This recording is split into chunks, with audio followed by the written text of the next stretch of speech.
Hey everyone, and welcome back to another video. And in this video, I'm going to show you how to see your login activity on Cash App.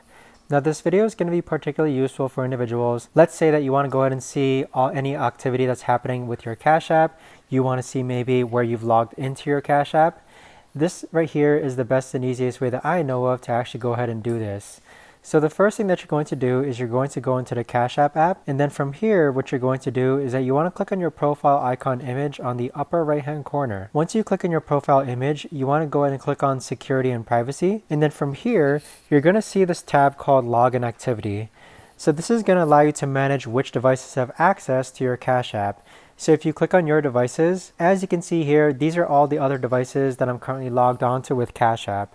So that right there, guys, is the best and easiest way that I know of to actually go ahead and see your login activity on Cash App.